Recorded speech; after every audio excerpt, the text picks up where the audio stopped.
পুলওয়ামায় হামলার প্রত্যাঘাত ভারতের, এলাকা চিহ্নিত করে প্রত্যাঘাত ভারতের, লেজার চালিত মিসাইল নিয়ে হামলা, অন্ধকারেও টার্গেট, আঘাত নিশ্চিত করা হয়, কম উচ্চতায় উঠতে পারে এমন বিমান ব্যবহার করা হয়। আরো একবার জানিয়ে রাখতে চাইবো আপনাদের, পুলওয়ামা হামলার 12 দিন এই প্রত্যাঘাত, নিয়ন্ত্রণ রেখা পেরিয়ে ভারতীয় বায়ুসেনার এয়ার স্ট্রাইক।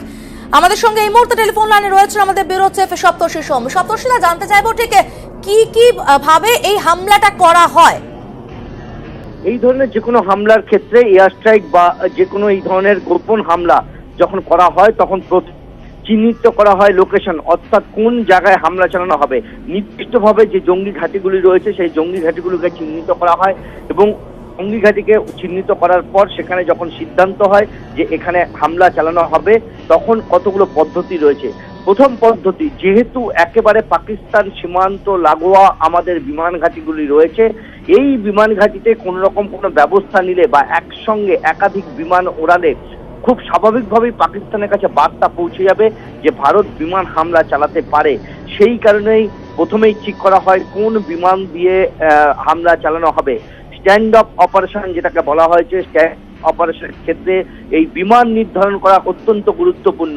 মিরাজ 2000 এই কারণে করা হয়েছিল যেহেতু এটা কম উচ্চতায় উঠতে পারে এবং একই সঙ্গে এই কম উচ্চতা উঠতে পারার বিমানের সঙ্গে লেজার গাইডেড মিসাইল রয়েছে, অর্থাৎ রাতের বেলায় যখন দৃশ্যমানতা নেই বললে চলে সেই সময় কোনো নির্দিষ্ট ঘাঁটিতে যদি হামলা চালাতে হয়, সেটা মিসাইল দিয়ে হোক বা বম দিয়ে হোক, যদি লেজার গাইডেড থাকে তাহলে সেটা নির্দিষ্ট জায়গায় একেবারে গিয়ে আঘাত হানতে পারে এবং সেই জন্য অন্ধকারে যাতে স্পেসিফিক টার্গেটে হিট করতে পারে সেই কারণেই এই ধরনের বিমানকে ঠিক করা হয় এবং তাতে এই ধরনের সমস্ত প্রয়োগ করা হয়। নিচু উচ্চতা দিয়ে ওড়ার কারণ হচ্ছে যাতে পাকিস্তানের কোনো রাডারে ধরা না পড়ে, অর্থাৎ যেখানে আমরা হামলা চালাচ্ছি সেখানে রাডারে সহজে যাতে ধরা না পড়ে এবং এই বিমানগুলি থেকে এমনভাবে তার নিজস্ব কিছু স্বয়ংক্রিয় ব্যবস্থাপনা থাকে যাতে অন্য দেশের রাডারে সেই বিমানটি ধরা না পড়ে। তার জন্য এই বিমান থেকে এখান থেকে এমন কিছু তথ্য সরবরাহ করা হয় যাতে ভ্রম তৈরি হয়, অর্থাৎ বিমানটা যে এখানে আকাশ সীমা লঙ্ঘন করছে পাকিস্তানের সেটা বোঝা যাবে না। এছাড়াও বিভিন্ন ঘাঁটি থেকে একসঙ্গে বিমান উড়ানোর ব্যবস্থা করা হয় যাতে কখনোই পাকিস্তান মনে না করে যে কোনো বিমান থেকে একসঙ্গে 12টি মিরাজ উড়িয়ে সেখানে হামলা চালানো হচ্ছে, এটা যাতে নিশ্চিত করা না যায় সেই কারণে। এছাড়াও একেবারে নির্দিষ্টভাবে সময় ঠিক করা হয়। আমরা দেখেছি 3:45 থেকে শুরু হয়েছে এই বিমান হামলা এবং 4:04 মধ্যে শেষ করা হচ্ছে, অর্থাৎ 21 মিনিটের মধ্যে 3টে জায়গায় হামলা চালানো হয় এবং যার ফলে এই লস্করে তৈবা, জৈশে মোহাম্মদ এবং হিজবুল মুজাহিদিন তিনজনের যে আলফা 3 যে প্রশিক্ষণ ঘাঁটি সেটা হামলা চালিয়ে উড়িয়ে দেওয়া হয়েছে এবং একই সঙ্গে কিছুক্ষণ আগে আমরা যেটা জানতে পারছি যে 5 জন পাকিস্তান সেনা জওয়ানেরও মৃত্যু হয়েছে এবং তাদেরকে বালাকোট হসপিটালে নিয়ে যাওয়া হয়েছে। এই এখনো পর্যন্ত সূত্রের তথ্য যে এই 5 জন পাকিস্তানি সেনা জওয়ানের মৃত্যুর খবর, কিন্তু সেটা এখনো পর্যন্ত পাকিস্তানের তরফ থেকে বা কোনো তরফ থেকে কোনো স্বীকার করা হয়নি। সমাদিতা, ধন্যবাদ সপ্তর্ষিদা। আমরা কথা বলছিলাম ব্যুরো চিফ সপ্তর্ষি সোমের সঙ্গে। আমাদের সঙ্গে এই মুহূর্তে রয়েছেন অবসরপ্রাপ্ত সেনাকর্তা ব্রিগেডিয়ার প্রবীর সান্যাল। আমরা কথা বলবো তার সঙ্গে। প্রবীরবাবু, আপনাকে স্বাগত নিউজ 18 বাংলায়। প্রথমে এটা জানতে চাইবো, এই ধরনের যে অ্যাটাক করা হয় তার বিশেষত্বটা ঠিক কি?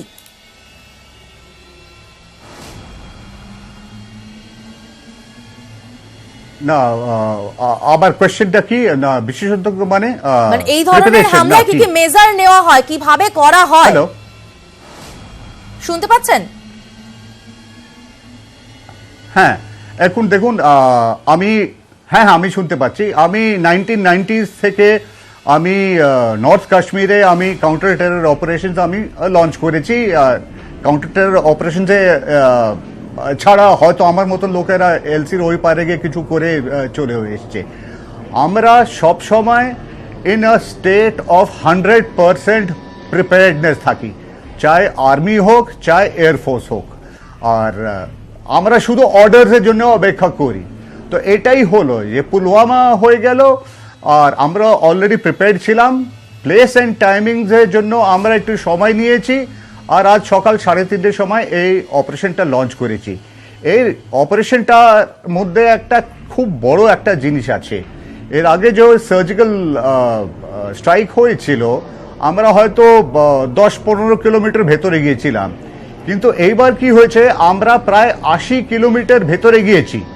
আর আমরা পাক শুধু পিওকেতে যাইনি, আমরা খাইবার পাখতুনের এলাকায় বালাকোটে আমাদের ওদের যে প্রশিক্ষণের টেরর প্রশিক্ষণের যে ক্যাম্পটা ছিল ওইখানে অ্যাটাক করেছি, যেটা আমি খবর পেয়েছি হয়তো 200 থেকে 300 জন টেররিস্ট ওরা আঘাত পেয়েছে, মরেছে কি ইনজার্ড হয়েছে জানি না। আর এটা খুব একটা ভালো প্ল্যান্ড অপারেশন ছিল, যেখানে আমরা শুধু স্ট্রাইক এয়ারক্রাফট ব্যবহার করিনি। মিরাজ 2000-এর মধ্যে একটা খুব ভালো একটা ক্যাপাবিলিটি আছে, ও নিজে সুরক্ষাও দেখতে পারে আর অ্যাটাকও করতে পারে। তো 12টা আমরা মিরাজ ব্যবহার করেছি। আমি যেটা জানতে পেরেছি আমরা ঠিক এখানে আপনাকে জানতে চাইবো মিরাজ কেন ব্যবহার করা হয়েছে এই ধরনের অ্যাটাকের ক্ষেত্রে। মিরাজ ব্যবহার করলে কি কি সুবিধা পাওয়া যায়, কি কারণে মিরাজই ব্যবহার করা হলো?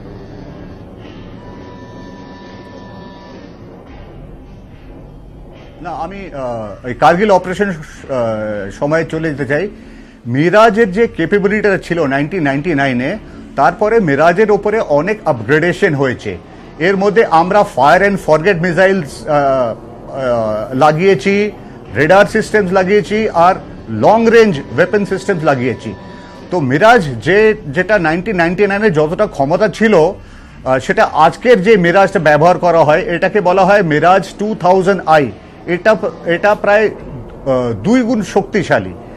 আর পাকিস্তানের কাছে সেরকম এয়ার ডিফেন্স সিস্টেম নেই যেটা কি পাকিস্তান মিরাজকে রুখে দিতে পারে। এছাড়া আমরা ব্যবহার করেছি এয়ারবোর্ন আর্লি ওয়ার্নিং সিস্টেম, আমরা এমব্রেয়ার সিস্টেম ব্যবহার করেছি আমাদের এই এয়ার অ্যাটাকের সাপোর্ট দেওয়ার জন্য।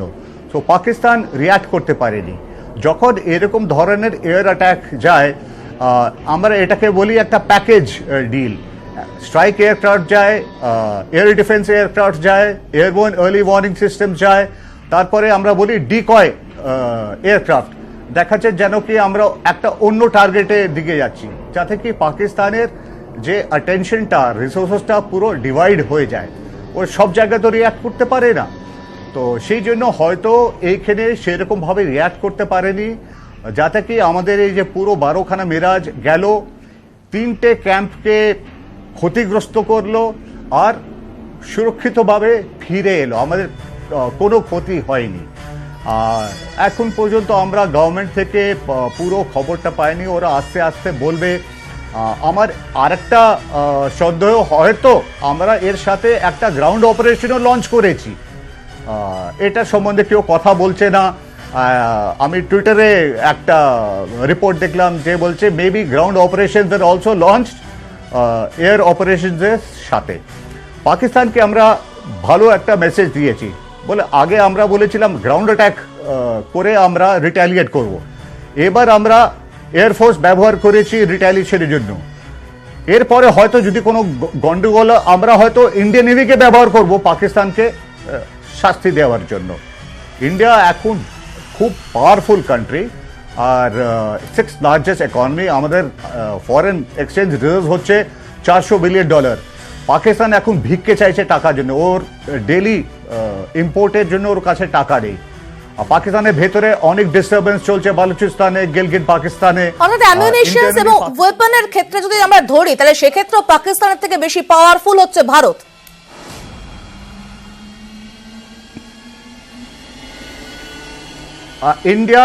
ইন্ডিয়ান এয়ারফোর্স পাকিস্তান এয়ারফোর্সের চেয়ে প্রায় 2.5 গুণ বেশি শক্তিশালী।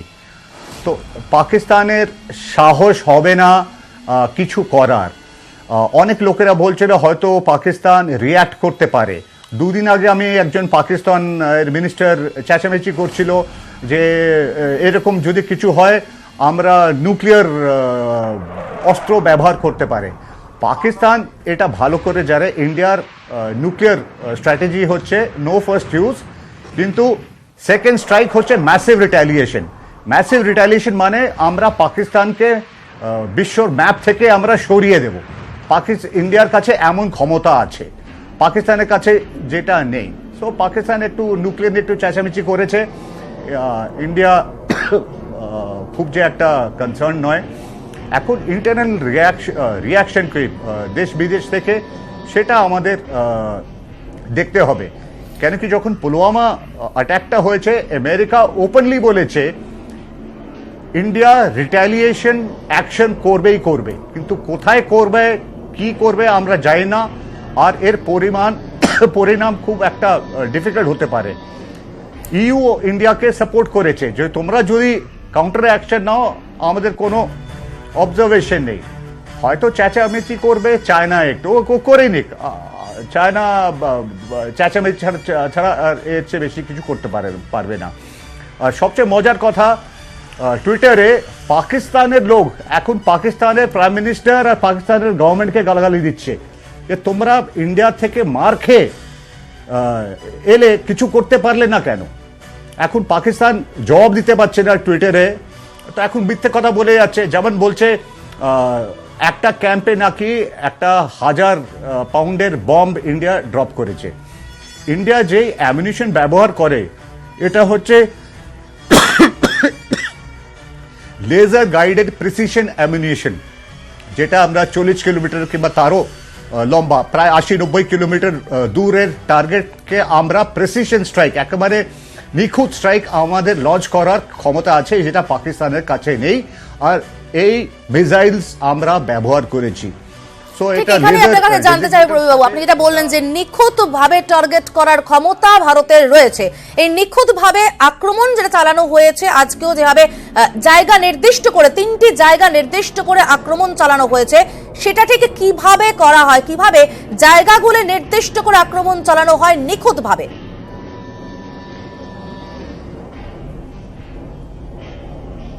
না দেখুন, আমাদের মিলিটারি স্যাটেলাইটস আছে।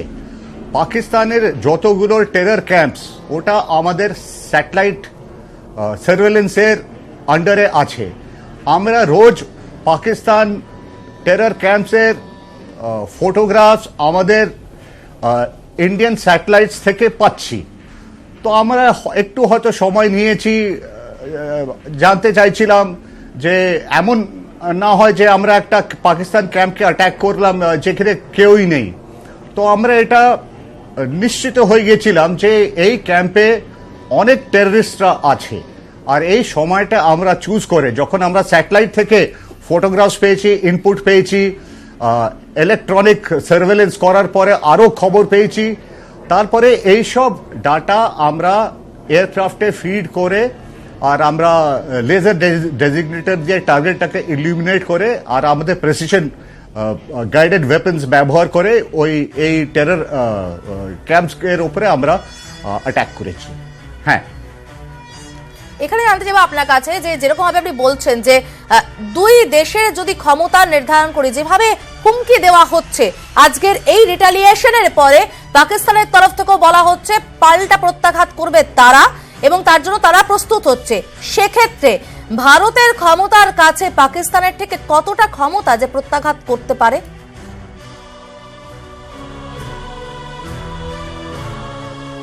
না, প্রথম কথা, আমাদের যে এয়ারফোর্সের যে স্ট্রেংথ, এটা পাকিস্তানের এর চেয়ে প্রায় 2.5 গুণ বেশি শক্তিশালী।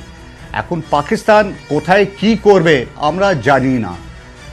সেকেন্ডলি, গ্রাউন্ড ফোর্সেস আমাদের JNK-তে খুব তৈরি হয়ে আছে। আর পাকিস্তানের যে এখন অবস্থা, এখন দেশে দেশে ভিক্ষে চাইছে টাকার জন্য, ওদের কাছে ফরেন এক্সচেঞ্জ নেই নিজের ডেলি ইম্পোর্টসের জন্য। ওদের দেশে গন্ডগোল লেগে আছে বালুচিস্তানে 6-7 দিন আগে টেররিস্টরা প্রায় 6 জন পাকিস্তানি সোলজার্সদের একটা অ্যাম্বুশে মারলে। গিলগিট বাল্টিস্তানেও অনেক গন্ডগোল লেগে আছে, যার জন্য পাকিস্তান ভীষণ চিন্তিত। পাকিস্তান না, চায়না ভীষণ চিন্তিত। কেন কি ওদের যে ওই একটা ইনফ্রাস্ট্রাকচার যে তৈরি করছে two link China with Pakistan, ওইখানে হয়তো অ্যাটাক আসতে পারে। তো পাকিস্তান, চায়নার এরকম চিন্তা আছে। এখন পাকিস্তানের কি ক্ষমতা আছে এখন পর্যন্ত যেটা আমরা জানি, ওর গ্রাউন্ড ফোর্সেস আমাদের কাছে কিছুই নয়, আর ওদের এয়ারফোর্স আমাদের এয়ারফোর্সের চেয়ে অনেক উইক। এখন পাকিস্তানের প্রাইম মিনিস্টার ওদের মিনিস্টারগুলো খুব চেঁচামেচি করবে যে আমরাও একটা রিটালিটারি অ্যাকশন নেব, তার জন্য আমরা ভালো করে প্রস্তুত আছি। আমি কিছু এয়ারফোর্স অফিসারদের সাথে কথা বলছিলাম, ওরা বলছে আমরা চাই পাকিস্তান একটা কাউন্টার অ্যাকশন নিক। আমি পাকিস্তানের এয়ারক্রাফটগুলোকে আমরা ফিরে যেতে দেব না, সব কটাকে এখানে মেরে মারার ক্ষমতা ইন্ডিয়ার কাছে আছে। ইন্ডিয়ার যে ক্ষমতা মিলিটারিলি, ইকুইপমেন্ট, অ্যামিনিশন অনেকটা অ্যাডভান্স পাকিস্তানের চেয়ে। সো আমরা একেবারে পুরোভাবে প্রিপেয়ার্ড আছি। আর পাকিস্তানকে আমরা কি করে জব্দ করতে হয়, Indian armed forces, Indian army, navy, air force পুরোভাবে তৈরি আছে পাকিস্তানকে শাস্তি দেওয়ার জন্য। ইয়েস, এই জায়গা থেকে জানতে চাই প্রভু আপনাদের কাছে, যেভাবে পুলওয়ামায় আমরা দেখেছি জঙ্গি হামলার ঘটনা, অর্থাৎ পাকিস্তান জঙ্গিদের সাহায্যে চোরাগোপ্তা হামলা চালাচ্ছে, এরকমটাই দেখতে পাওয়া যাচ্ছে। যখন এয়ার ফোর্সের দিক থেকে হোক বা গ্রাউন্ড রিয়েলিটির দিক থেকে হোক, পাকিস্তান থেকে ততটা ক্ষমতাশালী নয় ভারতকে ফেস করার মতো, তাহলে কি আবারও চোরাগোপ্তা আক্রমণের আশঙ্কা থেকে যায় পাকিস্তানের তরফ থেকে?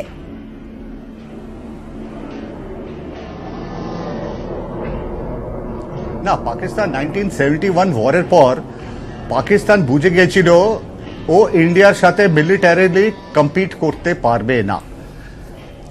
তো পাকিস্তান যেটাকে আমাকে বলি প্রক্সি ওয়ারফেয়ার, যেটা আমাকে বলি অ্যাসিমেট্রিক্যাল ওয়ারফেয়ার, যেটা একটা উইক দেশ একটা শক্তিশালী দেশের সাথে ব্যবহার করে। যেমন পাকিস্তান টেররিজমকে উস্কাচ্ছে, ওইখান থেকে টেররিস্ট পাঠাচ্ছে ইন্ডিয়াতে, মাঝে মাঝে একটা দুটো অপারেশন লঞ্চ করছে, কোনো কোনো জায়গায় সাফল্য পাচ্ছে, কিন্তু এর চেয়ে বেশি পাকিস্তান আর কিছু করতে পারবে না। ওই টেররিস্ট পাঠাবে আর টেররিস্টদের আমরা মারবো। এই বছরে অলরেডি পাকিস্তানি 60 জন টেররিস্ট আমরা মেরেছি এই বছরে। গত বছরে 250টা টেররিস্ট মরেছে। গত 3 বছরে 750টা পাকিস্তানি সাপোর্টেড টেররিস্ট ইন্ডিয়া মেরেছে। সো ইন্ডিয়ার গ্রাউন্ড যে প্রিপারেশনটা অনেকটা ভালো, শক্ত আর ভালো রেসপন্স দিচ্ছে। পুলওয়ামার অপারেশনটা আমি বলবো একটা না, পাকিস্তান ওয়াজ লাকি, একটা লাক ফ্যাক্টর প্লে আপ করলো, যার জন্য আমাদের এতটা আমাদের নোকসান ওঠাতে হলো। এরপরে পাকিস্তান পারবে কি পারবে না আমি জানি না, কেন কি এখনই আজকেই ইন্ডিয়ান সিকিউরিটি ফোর্সেস কাশ্মীর ভ্যালিতে অনেক অফেন্সিভ অ্যাকশন মিলিটেন্টসদের আগেনস্টে লঞ্চ করেছে। কালকেই 5টা মিলিটেন্ট মারা গিয়েছে। জেশের 5 জন পাকিস্তানি মিলিটেন্টস কালকে মারা গিয়েছিল। আমাদেরও একটা ক্যাজুয়ালিটি হয়েছিল, একজন পুলিশ অফিসার মারা যায়। তো এটা আপনি রোজ খবর পাবেন যে ইন্ডিয়ান গ্রাউন্ড ফোর্সেস যারা কাশ্মীরে আছে তারা রোজ অ্যান্টি টেরর অপারেশন লঞ্চ করছে আর পাকিস্তানি টেররিস্টদের মারছে।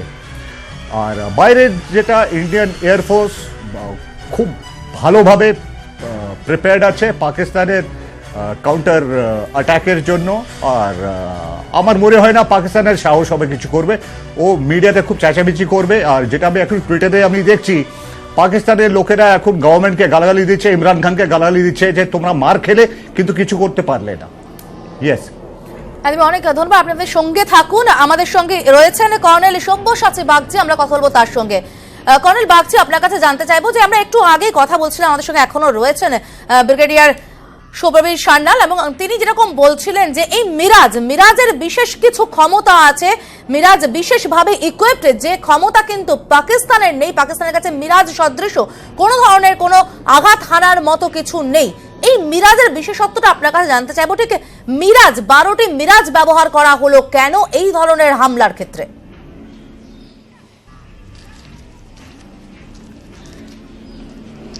দেখুন, মিরাজ 2000 যেটা 12টা ব্যবহার করা হয়েছে, এই মিরাজ কিন্তু কার্গিল ওয়ারের সময়ও ব্যবহৃত হয়েছিল। এই মিরাজের একটা সবচেয়ে থেকে বড় গুণ হচ্ছে একেবারে প্রিসিশন বম্বিং করার ক্ষমতা মিরাজ রাখে। লেজার গাইডেড যে মানে পুরো absolutely state of the art যে ইকুইপমেন্ট এর আছে, যাতে করে পিন পয়েন্ট আক্রমণ রাখা সম্ভব। কিন্তু কার্গিলের সঙ্গে আর এটা তফাৎ একটাই, কার্গিলে আর আমরা আমাদের টেরিটরির মধ্যে এই মিরাজকে ব্যবহার করেছিলাম, প্রিসিশন বম্বিং হয়েছিল মিরাজ দিয়ে।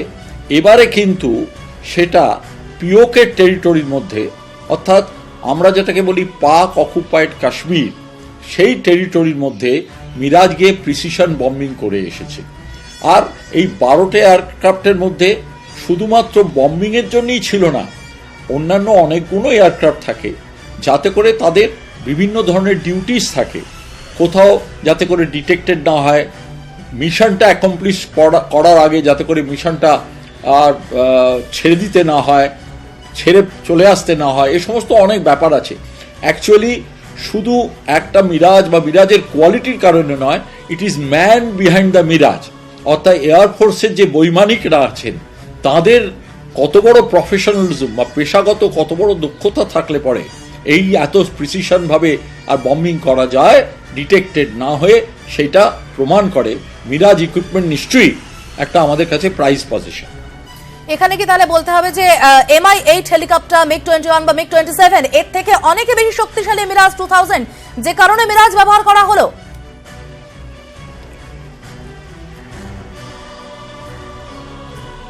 দেখুন, কথা হচ্ছে যে প্রত্যেক কটা ইকুইপমেন্টের নিজস্ব দিক আছে। কোনোটা ইন্টারসেপশন, কোনোটা বম্বিং, কোনোটা ফাইটিং, এইগুলো সমস্ত আছে, নিজস্ব ব্যাপার আছে।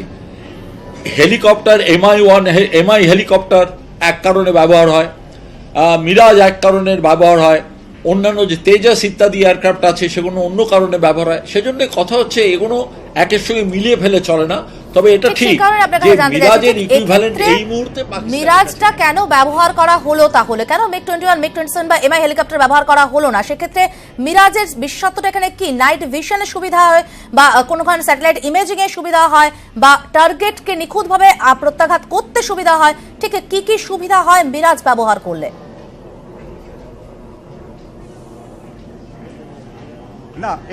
দেখুন, নাইট বম্বিং এর ক্যাপাবিলিটি প্রায় প্রত্যেক কটা এয়ারক্রাফটেই আছে।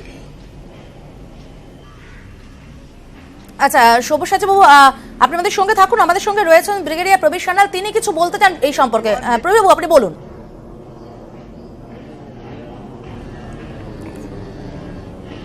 না, এই MiG-21 আমরা অলরেডি ফেজ আউট করে দিয়েছি। MiG-27 কে আমরা প্রায় বিদায় করছি। ওইসব আমরা ব্যবহার করব না। এদের আমরা বলি একটা ওয়ার্ড, ফ্লাইং কফেন। আমরা চাই না আমাদের এয়ারফোর্স পাইলটস দের কোনো ক্ষতি হয়। আমরা প্রিসিশন এয়ারক্রাফট, যেটা মিরাজ 2000i বলে, মিরাজ 2000 ছিল 1999-এ, এখন যেটা মিরাজ আমরা ব্যবহার করছি এটাকে বলা হয় মিরাজ 2000i। এটা আরও প্রায় দুগুণ ভালো পুরনো মিরাজ থেকে। আর এটা এর সাথে সুখয়েও হয়তো ব্যবহার হয়েছে, এর সম্বন্ধে কেউ বলছে না, কিন্তু আমি আমার বন্ধু বান্ধব যারা এয়ারফোর্সে আছে এরা বলেছে যে আমরা যখন একটা অ্যাট্যাকের একটা পদ্ধতি ব্যবহার করি তার মধ্যে অনেক ধরনের এয়ারক্রাফট থাকে। মিরাজ 2000, সুখয় 30 হয়তো আছে, এয়ারবোর্ন আর্লি ওয়ার্নিং সিস্টেম আছে, এমব্রেয়ার ডিটেকশন সিস্টেম আছে, এইসব আমরা ব্যবহার করেছি। আর আমাদের কাছে যে most modern precision guided ammunition আছে সেটা পাকিস্তানের কাছে নেই, যার জন্য পাকিস্তান কিছু করতে পারলো না।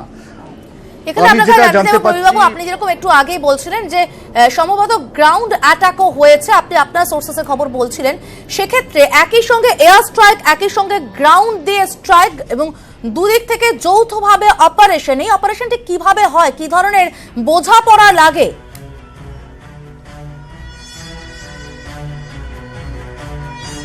না, গ্রাউন্ড অপারেশন একটা আলাদা ধরনের অপারেশন। ওই টার্গেটসগুলো এলওসির অনেক কাছে হয়, হয়তো 5, 10, 15 কিলোমিটার দূরে। আর ওটা আর এই এয়ারফোর্সের অপারেশনটা দুটো একেবারে আলাদা জিনিস। আমাদের অবশ্য এয়ারফোর্সের সাথে কোঅর্ডিনেশন আছে গ্রাউন্ড ফোর্সেসদের। যদি এয়ারফোর্স আমরা যদি ব্যবহার করতে চাই, যখন আমরা গ্রাউন্ড অপারেশন লঞ্চ করছি, সে এয়ারফোর্স তার জন্য খুব ভালোভাবে মানে প্রিপেয়ার্ড আছে। তো এখন পর্যন্ত আমরা কিন্তু গ্রাউন্ড অপারেশনের সম্বন্ধে কোনো খবর পাইনি। আমি শুধু একটা হয়তো কি আমাকে বলেছে হয়তো এর সাথে গ্রাউন্ড অপারেশনও লঞ্চ করা হতে পারে কিংবা হয়েছে, তো এটা হয়তো দিনের শেষে জানতে পারবো হয়েছে কি হয়নি। বাট গ্রাউন্ড ফোর্সেস JNK-তে LOC-তে একেবারে প্রিপেয়ার্ড, পাকিস্তানের থেকে কোনো রিয়াকশন যদি হয় ভালো করে ওরা জবাব দিতে পারে। ইয়েস, এখানে আমি কর্নেল বাগচির কাছে একটু জানতে চাইবো, যদি হয়ে থাকে গ্রাউন্ড অ্যাটাক বা যদি নাও হয়ে থাকে, যদি হয়ও সেক্ষেত্রে এয়ার স্ট্রাইক এবং গ্রাউন্ড অ্যাটাক একসঙ্গে যদি হয় সেক্ষেত্রে কি ধরনের অপারেশন হয় এবং কি ধরনের বোঝাপড়া লাগে?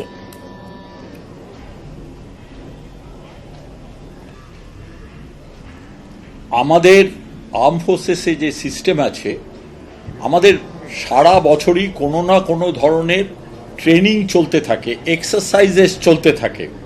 সেই ট্রেনিং এক্সারসাইজের কোনোটা গ্রাউন্ড ফোর্স শুধু নিজেরা করে, কোনোটা সময় গ্রাউন্ড ফোর্সের সঙ্গে এয়ারফোর্স, বা কোনোটার সময় গ্রাউন্ড ফোর্স, এয়ারফোর্স এবং নেভি, এই তিনটের মিলিত এক্সারসাইজ চলে।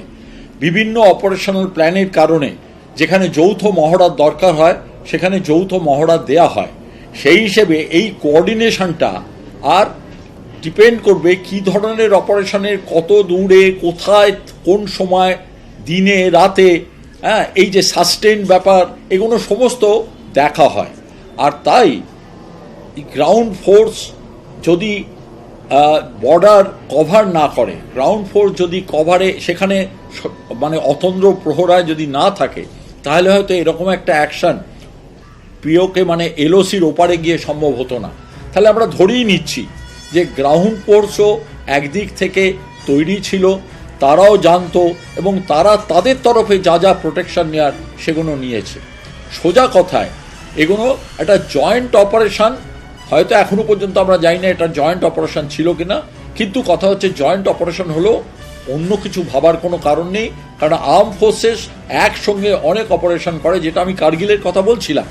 কার্গিলে গ্রাউন্ড ফোর্সেসের অপারেশন ছিল, কিন্তু তার সঙ্গে এয়ারফোর্স প্রিসিশন বম্বিং করেছে, এক্ষেত্রেও তাই হয়েছে। তাহলে এটা মিলিটারি ডিসিশনের উপর নির্ভর করে যে শুধু একা আর্মি যাবে, না আর্মির সঙ্গে এয়ারফোর্স থাকবে, না আর্মির সঙ্গে এয়ারফোর্স বা নেভি থাকবে, বা শুধু নেভি বা শুধু এয়ারফোর্স অপারেশন হবে। এটা ডিসিশন মেকার্স, মিলিটারি সিদ্ধান্ত যারা নেন তারাই ঠিক করেন। ঠিক এই জায়গা থেকে আমি জানতে চাবো ব্রিগেডিয়ার সান্যালের কাছে যে ঠিক যেভাবে আমরা প্রত্যাঘাত দিয়েছি, তারপর রিটালিয়েশনের বার্তা উঠে আসছে পাকিস্তানের তরফ থেকে, হ্যাঁ সমস্যা বলুন। একটা কথা বলবো? হ্যাঁ বলুন। আচ্ছা, সেটা হচ্ছে কি আপনাদের জানা দরকার, সেটা হলো কি, যেটা বললাম যে এই যে পাক অকুপাইড কাশ্মীর, এটা সত্যি অর্থে কাশ্মীরের 2/5 অংশ, 2/5। এই কাশ্মীরের পাক অকুপাইড 2/5 অংশটা পুরোপুরি ভারতবর্ষের, কারণ এন্টায়ার কাশ্মীর ভারতবর্ষে যোগ দিয়েছিল। হানাদারেদের অপারেশন যখন প্রায় শেষ করে আনছিল ভারতীয় সেনাবাহিনী সেই 47-48 সালে, তাদেরকে রুখে দেওয়া হয়, সিজ ফায়ার করে দেওয়া হয়, আর এই জায়গাটা পাকিস্তানের অকুপেশনে ছিল। এটা এক কথা। আর দ্বিতীয় আর একটা কথা শুধু আপনাদের হয়তো জানা দরকার, সেটা হচ্ছে যে এই পাক অকুপাইড কাশ্মীরের একটা বিরাট অংশ পাকিস্তান দান খয়রাতি করেছে চীনকে, এবং পাকিস্তান চীনের আর পাকিস্তানের ইল্লিগাল পজেশনে, চীনের পজেশনে প্রায় 32,000 স্কোয়ার মাইল আছে, আর পাকিস্তানের ইল্লিগাল পজেশনে প্রায় 17,000 স্কোয়ার মাইল আছে। আমাদের অংশ 32,000 স্কোয়ার মাইল এবং 17,000 স্কোয়ার মাইল এটা আছে, এবং পাকিস্তান আমাদের অংশ চীনকে দান খয়রাতি করেছে, যার মাধ্যমে আজকে বেল্ট অ্যান্ড ওয়ান বেল্ট মানে বেল্ট অ্যান্ড রোড এই যে স্কিম চলছে সেটা চলছে, অ্যান্ড পাকিস্তানের সঙ্গে পাকিস্তান চায়না ইকোনমিক কোঅপারেশনের অনেকগুলো আর প্রকল্প চলছে। অর্থাৎ সবটাই মৌরিশি পাট্টা আমাদের জমির ওপর মানে বেআইনিভাবে, অন্যায়ভাবে আর চীন ব্যবহার করছে পাকিস্তানের মদতের কারণে। একেবারে ব্রিগেডিয়ার সান্যাল, আপনার কাছে জানতে চাইবো যে যদি প্রত্যাঘাত আসে পাকিস্তানের তরফ থেকে, যে কথা বারবার বলা হচ্ছে, যে টুইটারে দাবি করা হচ্ছে, এবং সেই জায়গায় দাঁড়িয়ে থেকে ভারত কতটা প্রস্তুত সে প্রত্যাঘাতের জন্য?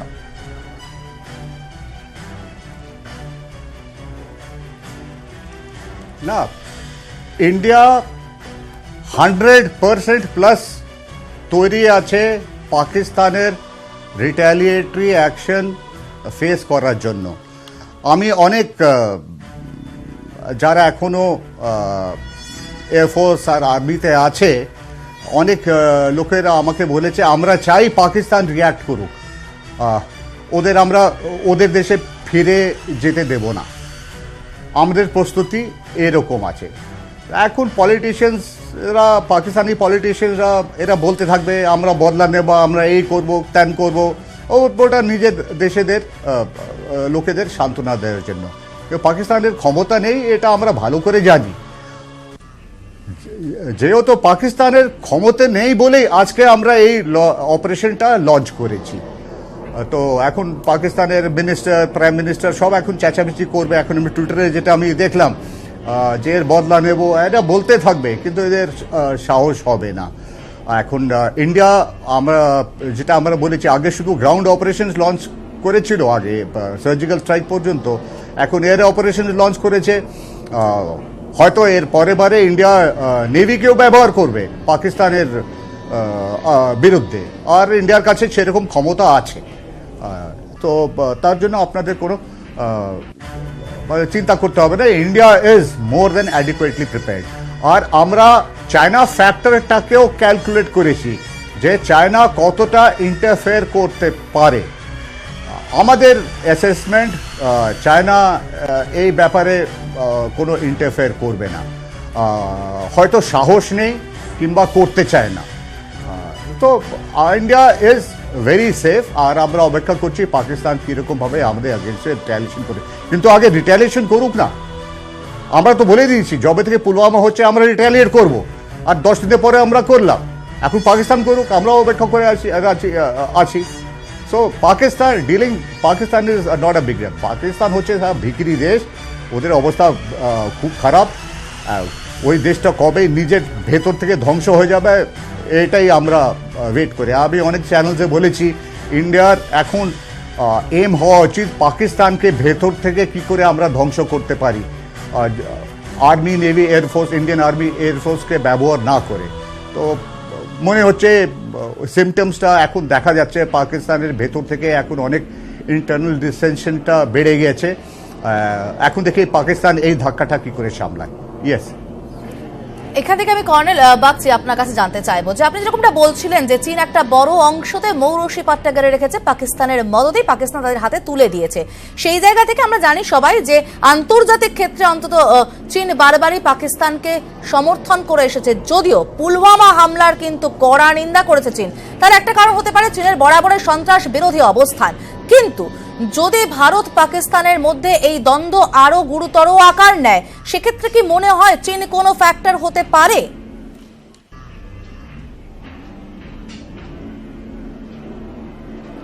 দেখুন, চীন নিঃসন্দেহে সামরিক শক্তিতে অনেক শক্তিশালী, কিন্তু এই ব্যাপারে ভারত কেন্দ্র করে চীন আজ যদি কোনো অ্যাডভেঞ্চারে যায়, সেই অ্যাডভেঞ্চার চীন একা ভারতের উপর চালাতে পারবে না। কারণ আমেরিকা এবং অন্যান্য যে পশ্চিমী দেশ আছে তারা কিন্তু আর ভারতের পাশে দাঁড়াবে। এটা ভুলে গেলে চলবে না, যেটা মুশাররফ মনে করিয়ে দিয়েছে যে ভারতবর্ষ যেমন পাকিস্তানের কথা বারবার বলা হয় যে তাহলে আণবিক বোমা কি কেউ ফাটাবে? পাকিস্তান এরকম অনেক হুমকি দিয়েছে, আমাদের হাতে আণবিক অস্ত্র আছে। হ্যাঁ, ইন্ডিয়া তোমরা মনে রেখো, আমরা এমনি এমনি চুপ করে বসে থাকবো না। মুশাররফ কি বললেন, আমেরিকা যদি একটা বোম ফাটায় আর ভারতবর্ষ 20টা বোম ফাটাবার ক্ষমতা রাখে, পাকিস্তান নিশ্চিহ্ন হয়ে যাবে। কথা সেখানে নয়, অর্থাৎ আণবিক যুদ্ধ হবে এটাও কথা নয়, যুদ্ধটা কনভেনশনালি হবে। আর ভারতবর্ষের আজকে যা ক্যাপাবিলিটি, আমরা আজকে 2.5 কমপ্লিট ওয়ার যোজার ক্ষমতা রাখি, এই অ্যাসেসমেন্ট আমাদের আছে। আর আমাদের যে ইকুইপমেন্ট ইত্যাদি আছে, এই যেমন ধরুন আজকে মিরাজ ব্যবহার হলো, মিরাজ ফ্রান্সের এয়ারক্রাফট, রাফাল নিয়ে আর কতদিন ধরে টানা চলছে। কত 10 বছর আগে রাফালের ব্যাপারটা যদি চুক্তি হয়ে যেত, বিমান যদি এসে পড়ে যেত, তাহলে আজকে মিরাজের সঙ্গে রাফালও যোগ করে আমরা আরও বেটার আক্রমণ করতে পারতাম। প্রশ্নটা হচ্ছে যে আমাদের আর্ম ফোর্সেসকে ইকুইপমেন্ট দিয়ে তাকে ভবিষ্যতের যুদ্ধের জন্য যদি তৈরি না করা হয়ে থাকে, তার জন্য দাঁড়িয়ে তারা আনসার দিন। আজকে এমন একটা অবস্থা যে একটা সর্বদলীয় মিটিং হয়েছে, আমি এখানে হয়তো রাজনীতি আসছে, কিন্তু কথা হচ্ছে দেশের রাজনীতি আর দেশের সার্বভৌমত্ব মিলেমিশে একাকার কাণ্ড। সেখানে কি বলা হলো, যখন একটা যৌথ বিবৃতি দেওয়ার কথা হলো, তখন অবজেকশন এলো কি, যে অ্যাপ্রোপ্রিয়েট অ্যান্ড ফার্ম অ্যাকশন, এই দুটো কথা ব্যবহার করা চলবে না। অদ্ভুত কথাবার্তা, অদ্ভুত যুক্তি। আমাকে তারা আক্রমণ করবে, আমার 49 জন জওয়ানকে তারা আত্মঘাতী কার বোমা দিয়ে উড়িয়ে দেবে, আর আমি তার এগেনস্টে অ্যাপ্রোপ্রিয়েট অ্যাকশন নিতে পারবো না, রিটালিয়েশনের। আমি তার এগেনস্টে ফার্ম অ্যাকশন নিতে পারবো না। এ বলছে কারা? এ আমার দেশের লোকেরা বলছে। জানতে চাইবো, আপনি যেরকম বারবার কার্গিল ওয়ারের ইনস্ট্যান্স দিচ্ছেন, বারবার তুলে ধরছেন কার্গিল যুদ্ধের কথা, সেখানে কার্গিল যুদ্ধের যে মাস্টারমাইন্ড মুশারফ, তারই বক্তব্য আমরা পড়েছি যে যদি আমরা একটা বোমা মারি, অর্থাৎ পাকিস্তান একটা বোমা মারে, একটা নিউক্লিয়ার বম্ব ফেলে, সেক্ষেত্রে ভারত কিন্তু 20টা বম্ব মারার মতো ক্ষমতা রাখে, যে কথা আপনিও একটু আগে বললেন। সেই জায়গায় দাঁড়িয়ে থেকে এরকম একটা পরিস্থিতি যখন ভারতের ক্ষমতা ঠিক এই জায়গায়, সেই জায়গায় একটা পুরোপুরি যুদ্ধ বা নিউক্লিয়ার যুদ্ধের সম্ভাবনা বা আশঙ্কা কতটা?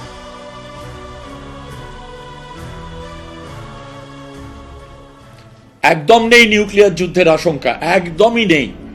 মনে করলে শুনুন, আপনারা যদি সব ব্যাপারটা ইতিহাসকে যদি মনে রাখেন, দ্বিতীয় বিশ্বযুদ্ধের সময় আমেরিকা নিউক্লিয়ার অস্ত্র ব্যবহার করেছিল, আর সেটা 45 সালের আগের কথা। আজকে 2019 সাল, কোথাও কি নিউক্লিয়ার অস্ত্র ব্যবহার হয়েছে? হয়নি। নিউক্লিয়ার অস্ত্র হচ্ছে ডেটারেন্ট। ওই ডেটারেন্টটা দরকার, কিন্তু নিউক্লিয়ার অস্ত্র ব্যবহার হয়নি। এটা হলো এক। দ্বিতীয় কথা হচ্ছে 45 সালের পর থেকে আর আজ 2019 পর্যন্ত পৃথিবীতে যেখানে যা কিছু যুদ্ধ হয়েছে সবকটা কনভেনশনাল যুদ্ধ হয়েছে। কনভেনশনাল যুদ্ধ, যাতে আর্মি, নেভি, এয়ারফোর্স সবই ব্যবহার হয়েছে।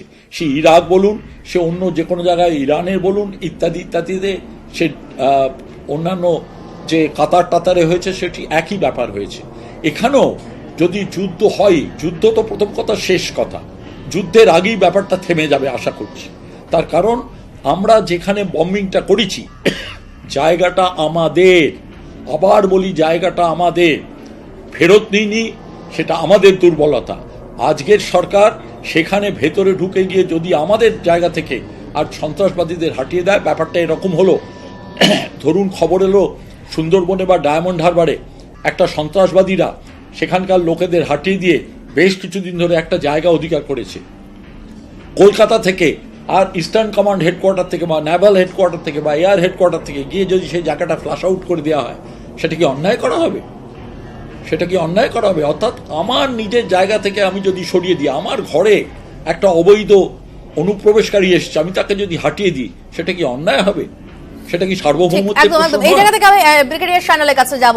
ব্রিগেডিয়ার সান্যাল, আপনার কাছে জানতে চাইবো, যে প্রশ্নটা আমি মিস্টার বাগচিকেও করলাম, যে আদৌ কি পাকিস্তান এই যুদ্ধের দিকে এগোবে, যখন ওদেরই কার্গিলের মাস্টারমাইন্ড মুশারফ বলছেন যে ভারত যদি ভারতকে একটা নিউক্লিয়ার বম্ব ফেলা হলে ভারত 20টা বম্ব হামলার প্রত্যুত্তরে দিতে পারে, সেই জায়গায় পাকিস্তান কি আদৌ সাহস করবে যুদ্ধের দিকে এগোবার জন্য?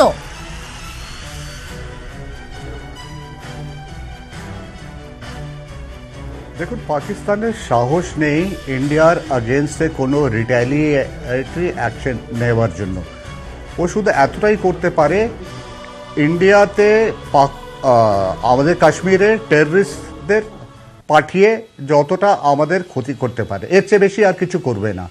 সামরিকভাবে পাকিস্তান ইন্ডিয়ার চেয়ে অনেক দুর্বল, তো পাকিস্তান ওই জায়গায়ও ঘাঁটতে চাইবে না। আর পাকিস্তানের যে নিউক্লিয়ার ব্লাফ যেটা ছিল, আমাদের ওই নিউক্লিয়ার রিটালিয়েশনের ভয়ে দেখাতো, এটা কার্গিল ওয়ারে এটা এক্সপোজ হয়ে গেছে। এখন পাকিস্তান, আমরা যেরকমভাবে আমাদের নিউক্লিয়ার অস্ত্র আমাদের কাছে যেরকম আছে, আমরা পাকিস্তানকে পুরোভাবে ধ্বংস করে দিতে পারি, আর পাকিস্তান সেটা জানে। সো পাকিস্তানের নিউক্লিয়ার ব্লাফটাও এখন বন্ধ হয়ে গেছে। এখন কোয়েশ্চেন হচ্ছে পাকিস্তান কি করবে।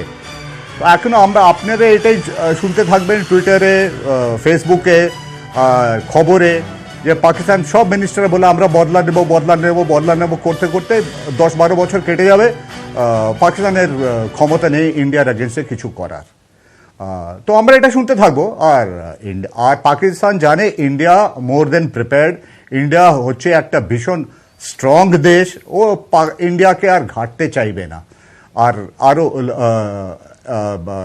ক্যাজুয়ালিটিস ক্ষতি চাইবে না। তো এখন ওদের কাজ হচ্ছে দেখাবে যে আমরা বদলা নেব বলতে থাকুক, আমরাও তৈরি আছি। তো আমরা India is very very stable. Yes, এখানে আপনাকে জানতে চাইবো, পাকিস্তানের খাইবার পাখতুনখোয়া প্রদেশের একটি জায়গা হচ্ছে বালাকোট, সেখানে ঢুকে হামলা চালানো, বারবার ওদের তরফ থেকে দাবি করা হচ্ছে যে আজাদ কাশ্মীরের অংশ হচ্ছে বালাকোট। আদৌ কি তাই?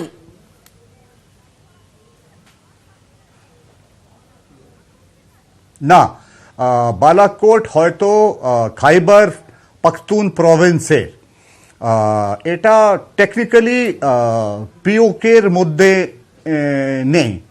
আর বালাকোটের যে টেররিস্ট ক্যাম্পটা আছে ওটা আফগানিস্তানের অপারেশনের জন্য ওটাকে ওইখানে ওরা সাইট করেছে আর ব্যবহার করে। বালাকোট থেকে টেররিস্টরা কাশ্মীরে আসে না। এটা নিয়ে হয়তো পাকিস্তান চেঁচামেচি করবে যে এখান থেকে টেররিস্টরা কোনোদিন ইন্ডিয়াতে আসেনি, ইন্ডিয়া এখানে কেন অ্যাটাক করেছে। হয়তো আমেরিকা চাইছিল যে এই বালাকোট টেরর ক্যাম্পের উপরেও ইন্ডিয়া অ্যাটাক করুক, কেন কি বালাকোট ক্যাম্প থেকে তালিবান নিজের টেররিস্ট আফগানিস্তানে পাঠাচ্ছে, আর যেখানে ন্যাটো ফোর্সেস আর ইউএস ফোর্সেসের ওরা অনেক ক্ষতি করছে। তো হয়তো আমেরিকা ইন্ডিয়াকে ধন্যবাদ দেবে বালাকোটে অ্যাটাক করার জন্য। ওইখানে যদি ক্ষতি হয়ে থাকে, এটা পাকিস্তান কন্ট্রোলড এর যে টেরর অপারেশন হচ্ছে আফগানিস্তানে, এটা একটু দুর্বল হয়ে যাবে। সো একটা খুব ভালো জিনিস করেছে ইন্ডিয়া, বালাকোটে অ্যাটাকটা লঞ্চ করেছে। হয়তো পাকিস্তান এক্সপেক্ট করেনি যে ইন্ডিয়া বালাকোটে গিয়েও এখানে একটা এয়ার অ্যাটাক করবে। এখন ওখানে ক্ষতিটা কি হয়েছে এটা আস্তে আস্তে আমরা জানতে পারবো। কিন্তু যেটা আমি শুনেছি, প্রায় 200 থেকে 300 জন পাকিস্তানি টেররিস্ট এই 3টে ক্যাম্পের মধ্যে হয়তো মরেছে কিংবা আঘাত হয়েছে জানি না, কিন্তু এদের ক্ষতি হয়েছে। এখন আস্তে আস্তে মিডিয়াতে বেরিয়ে যাবে, আমরা জানতে পারবো কি এদের কতটা ক্ষতি হয়েছে অ্যাটাক থেকে। ইয়েস, এখান থেকে কর্নেল বাগচি আপনার কাছে জানতে চাইবো, যেরকম ব্রিগেডিয়ার সান্যাল বললেন যে বালাকোটে আক্রমণের ফলে কি কোথাও যেরকম প্রত্যাঘাতে দেওয়া গেল, জবাব দেওয়া গেল পুলওয়ামা জঙ্গি হামলা, তার পাশাপাশি আন্তর্জাতিক ক্ষেত্রে শক্তিধরদের আরো বেশি করে পাশে পাওয়া যাবে?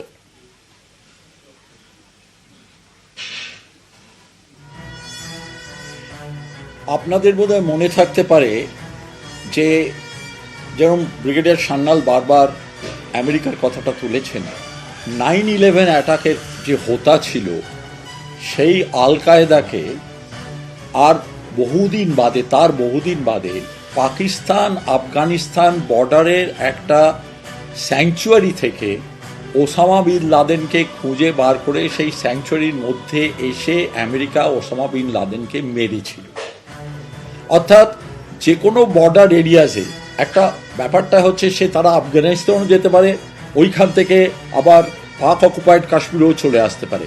খুব স্বাভাবিকভাবে আমাকে যদি মূল থেকে উপড়ে ফেলতে হয়, তাহলে আর মূল যেখানে আছে সেইখানে গিয়ে বম্বিং করা বা সেইখানে গিয়ে অ্যাকশন করা ছাড়া কোনো রাস্তা নেই।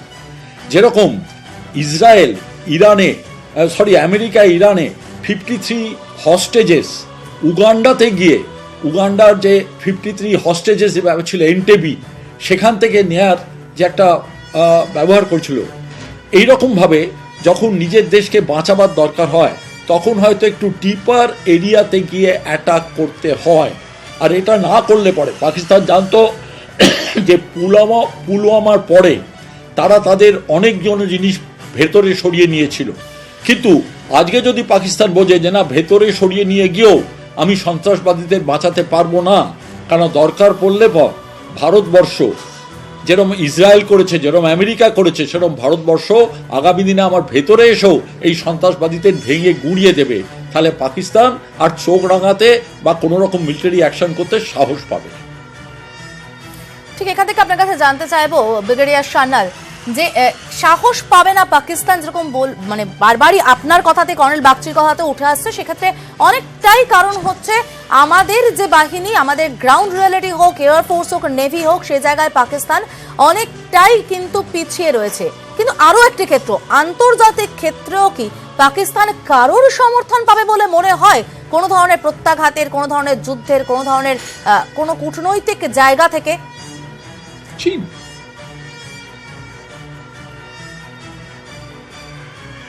না, পাকিস্তান এর যে অবস্থা, ইন্টারনাল অবস্থা ও খুব খারাপ।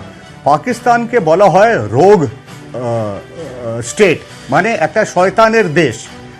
রিসেন্টলি ইউএনএ তে পাকিস্তান যে সাপোর্টেড পুলওয়ামায় অ্যাটাক হয়েছে ওটাকে ক্রিটিসাইজ করা হয়েছে, আর চায়না চেষ্টা করছিল মাসুদ আজহারকে বাঁচিয়ে রাখার জন্য, সেটা কিন্তু অতটা পারেনি।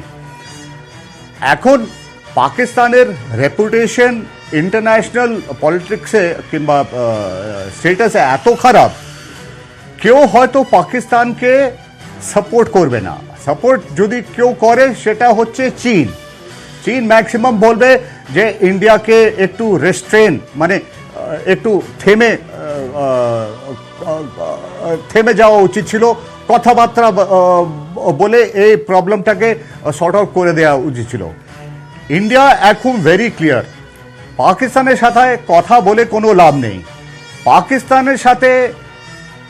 পাকিস্তানকে তখনই কন্ট্রোল করতে পারবে যখন পাকিস্তানকে ওই উল্টো হাতে আপনারা চড় দিতে আরম্ভ করছেন। এখন ইন্ডিয়া এটা আরম্ভ করেছে। এখন পাকিস্তান এটাও বুঝে গেছে যে ইন্ডিয়া এখন নিজের রিয়াকশনটা ক্রমশ বাড়িয়ে যাচ্ছে। আগে গ্রাউন্ড ফোর্সেস ব্যবহার করেছে, এখন এয়ার ফোর্স ব্যবহার করছে। এর পরে কি ব্যবহার করবে পাকিস্তান সেটা জানে না। আর পাকিস্তান কি সেটা রুখতে পারবে? তার কাছে কি ক্ষমতা আছে? পাকিস্তান নিশ্চয়ই এটা অ্যানালাইজ করবে। তো এখন দেখবো দু তিন দিনে আপনি দেখবেন পাকিস্তানের মিনিস্টাররা, আর্মি চিফ অনেক কিছু বলবে, আমরা এটা করে দেবো, ওটা করে দেবো। এদের করার সাহস নেই। আর যখন এরা দেখবে নেক্সট 1-2 দিনের মধ্যে ওরা কোনো ইন্টারন্যাশনাল সাপোর্ট পাচ্ছে না, ও নিজেই চুপ হয়ে যাবে। আর আমার এটা দৃঢ় বিশ্বাস, কোনো দেশ চীন ছাড়া পাকিস্তানকে সাপোর্ট করবে না। ওই মিডল ইস্টে আপনি বলুন টার্কি কিংবা মোরাক্কো, যারা কি পাকিস্তানের খুব ভালো বন্ধু, কিংবা সৌদি আরেবিয়া, এরাও মুখ খুলবে না। মুখ যদি খোলে হয়তো চায়না কিছুটা একটু কন্ট্রোলভাবে মুখ খুলবে, এছাড়া কেউ কিছু বলবে না। আপনি এটাও দেখবেন হয়তো আমেরিকান পার্লামেন্টারিরা কিংবা ইউরোপে ওরা ইন্ডিয়ার এই অ্যাটাকটাকে সাপোর্ট করবে। সো পাকিস্তানের অবস্থা কি পাকিস্তান ভালো করে জানে। ম্যাক্সিমাম এখন কি করতে পারে, প্রেস স্টেটমেন্ট দেবে, টুইটার করতে পারবে, আমরা এটা করে নেব, এটা পাকিস্তান ইন্ডিয়ার বিরুদ্ধে এটা করে নেব, কিন্তু করতে কিছু পারবে না। তো আমাদের এটা নিয়ে একবারে নিশ্চিন্ত থাকতে হবে। অনেক ধন্যবাদ আপনাকে ব্রিগেডিয়ার সান্যাল, আমাদের সঙ্গে এতক্ষণ কথা বলার জন্য। আমরা চলে যাব কর্নেল বাগচির কাছে। কর্নেল বাগচি, আপনার কাছে জানতে চাইবো যে আগের যে সার্জিক্যাল স্ট্রাইক এবং তারপর এই এয়ার স্ট্রাইক, এই দুটোর মধ্যে নেচারগতভাবে কতটা পার্থক্য রয়েছে এবং এবারের এয়ার স্ট্রাইক আরো কতটা শক্তিশালী?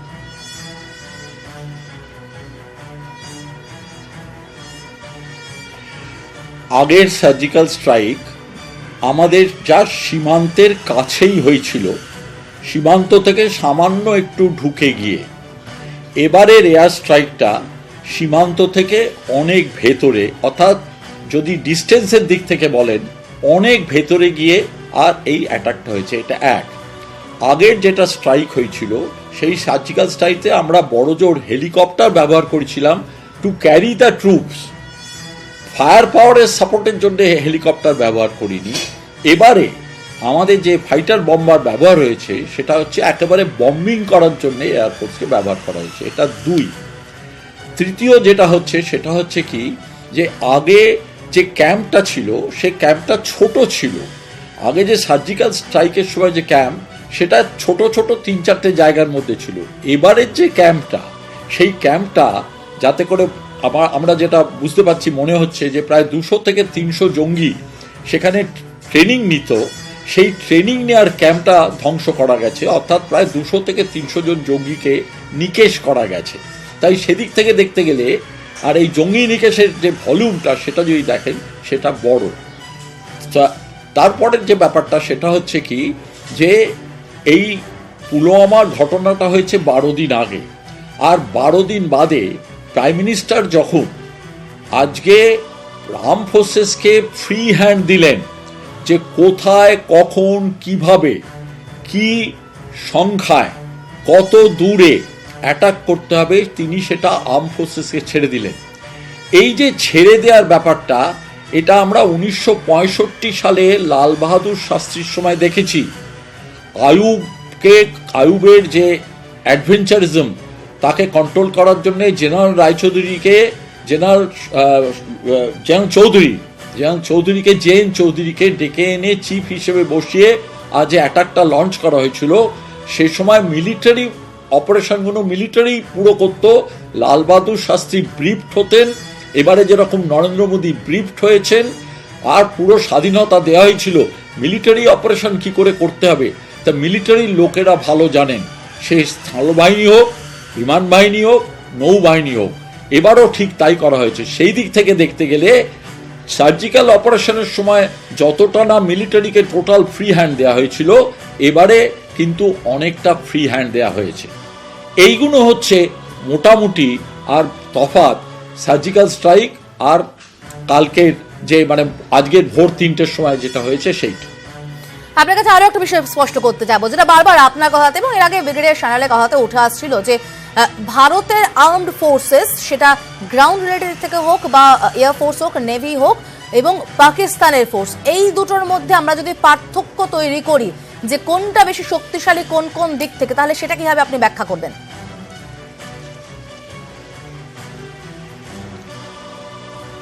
অবশ্যই 3 দিক থেকেই ভারত অনেক বেশি শক্তিশালী। কি আর্মি, কি নেভি, কি এয়ারফোর্স, অনেক বেশি শক্তিশালী। আমি তো আপনাকে বললাম আগেই, আমরা 2.5 কমপ্লিট ওয়ার একাই যুঝতে সক্ষম। আর আজকাল যেহেতু কনভেনশনাল ওয়ার হয়, 12 দিন, 14 দিন, 10 দিন, 20 দিন যদি ওয়ার গিয়ে থাকে, তাহলে আমরা একাই সেটা ট্যাকেল করতে সক্ষম। আর একটা জিনিস আপনাদের মধ্যে মনে রাখা দরকার আছে, যে 1948 সাল থেকে এই সমস্যা আমাদের, এই কাশ্মীর সমস্যা আমাদের। কাশ্মীর সমস্যাটা আজ প্রায় 65-70 বছরের পুরনো, কিন্তু সন্ত্রাসবাদী সমস্যাটা প্রায় 30 থেকে 35 বছরের পুরনো। এই সন্ত্রাসবাদী সমস্যায় আমরা ভুগছি কিন্তু প্রায় 30 থেকে 35। আর এই সন্ত্রাসবাদী সমস্যায় একটা জিনিস বারবার পেন্ট করা হতো, সেটা হচ্ছে এই সন্ত্রাসবাদীরা নাকি মুসলমান মুসলমান মুসলমান মুসলমান। প্রশ্নটা হচ্ছে, কাশ্মীর সমস্যাটাকে ঘুরিয়ে দেওয়ার চেষ্টা করা হয়েছে হিন্দু মুসলমান প্রবলেমে। কাশ্মীর সমস্যা হিন্দু মুসলমান প্রবলেমে নয়। কাশ্মীর সমস্যা যদি হিন্দু মুসলমান প্রবলেমেরই হতো, তাহলে পুলওয়ামা ঘটনা হওয়ার পরও এই আগামী কাল বা পরশু অর্গানাইজেশন অব ইসলামিক কান্ট্রিজের যে কনফারেন্স হতে চলেছে ইউএইতে, আবুধাবিতে যে কনফারেন্স হতে চলেছে, তাতে ভারতকে চিফ গেস্ট করা হতো না। পুলওয়ামা ঘটনা হওয়ার পর ভারতের স্ট্যান্ড খুব ক্লিয়ার, অর্থাৎ মুসলমান দেশগুলোকে, organisation of Muslim countries, Islamic countries, তারাও ভারতকে কিন্তু অ্যান্টি ইসলাম মনে করে না। অর্থাৎ যারা এটাকে ইসলাম ভার্সেস আর নন ইসলাম বলে করার চেষ্টা করছে, তাদেরও পক্ষে এটা জেনে রাখা উচিত আজকের দিন আর 1948 আর 1965 এক নয়, এটা 2019। আর 2019-এ ভারত অত্যন্ত শক্তিশালী। একেবারে কর্নেল বাগচি, আপনি আমাদের সঙ্গে থাকুন। এই মুহূর্তে যে খবর পাওয়া যাচ্ছে আপনাদের জানিয়ে রাখতে চাইবো, পাক ড্রোন গুলি করে নামালো ভারত। গুজরাতের কচ্ছে সাফল্য সেনার। ভারতে নজরদারির চেষ্টা পাকিস্তানের, ড্রোনে নজরদারি চালাচ্ছিল পাকিস্তান। পাকিস্তানের সেই ছক বানচাল করলো ভারতীয় সেনা। দেখতে পাচ্ছেন সেই ছবি, পাক ড্রোন গুলি করে নামালো ভারত। গুজরাতের কচ্ছে সাফল্য সেনার। ভারতে নজরদারির চেষ্টা পাকিস্তানের, এবং এই প্রত্যাঘাতের পরে, ভারতের প্রত্যাঘাতের পরেই বলা হয়েছিল পাকিস্তানের তরফ থেকে নজরদারি চালানো হবে এবং তারা প্রত্যাঘাত হানবে। সে কারণেই ছিল এই নজরদারি। ড্রোনের মাধ্যমে নজরদারি চালাচ্ছিল পাকিস্তান। পাকিস্তানের ছক বানচাল করলো ভারতীয় সেনা। পাক ড্রোন গুলি করে নামালো ভারত। আরো একবার জানিয়ে রাখতে চাইবো, যে ছবি আপনারা এই মুহূর্তে দেখতে পাচ্ছেন সেই পাক ড্রোনের ছবি, যে পাক ড্রোন গুলি করে নামানো হয়, ভারতীয় সেনা গুলি করে নামায়। গুজরাটের কচ্ছে এই পাক ড্রোন গুলি করে নামানো হয়। সাফল্য ভারতীয় সেনার। ভারতের নজরদারির চেষ্টা চলছিল পাকিস্তানের তরফে ড্রোনের মাধ্যমে, এবং সেই নজরদারি আটকে দিল ভারত।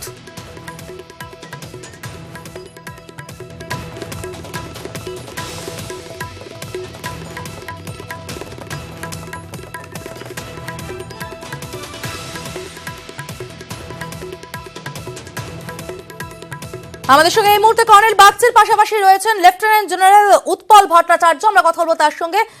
উৎপল বাবু, আপনাকে স্বাগত নিউজ 18 বাংলায়। এক্ষুনি আমরা যে খবর দেখালাম, পাকিস্তান কিন্তু নজরদারির প্রয়াস চালানো শুরু করেছে, এবং সেই প্রয়াসও ভারতীয় সেনা গুড়িয়ে দিলই বলা যায়। গুলি করে নামানো হয়েছে ড্রোন। আজ সামগ্রিকভাবে যে পরিস্থিতি, সেই পরিস্থিতিতে দাঁড়িয়ে থেকে পাকিস্তান যে জায়গায়, যে অবস্থানে রয়েছে, সেইখানে দাঁড়িয়ে থেকে কি কোনোভাবে পাকিস্তানের সাহস হবে পাল্টা রিটালিয়েশনের?